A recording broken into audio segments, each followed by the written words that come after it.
मी पंकज वाघ, मी राहणार छडवेल कोरडे, तालुका साक्री, जिल्हा धुळे आणि एक छोट्याशा गावात राहणारा महाराष्ट्रीयन असल्यामुळे आणि छोट्याशा गावात असल्यामुळे माझी कॅपॅसिटी नव्हती.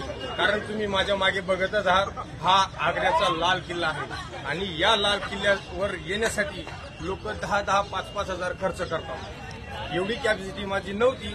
पण मी विवन मार्ट असा कन्सेप्ट आहे ज्याने मला संधी दिली आणि विवन मार्ट म्हणजे एक डायरेक्ट सेलिंग बिझनेस आहे. हा बिझनेस असा आहे, तुम्ही किचनवर उभं राहून सुद्धा करू शकता लेडीजसाठी, आणि जे व्यक्ती 8 तास काम करत आहे त्यांच्यासाठी पार्ट टाइम जॉब म्हणून सुद्धा चालेल. असं काम म्हणत नाही, हे सुद्धा चालणार आहे. तर डायरेक्ट सेलिंग अशी आहे सर, तर या सेलिंगला तुम्हाला वेळची तंटा नाही, फक्त झूम मीटिंग आणि झूम मीटिंग या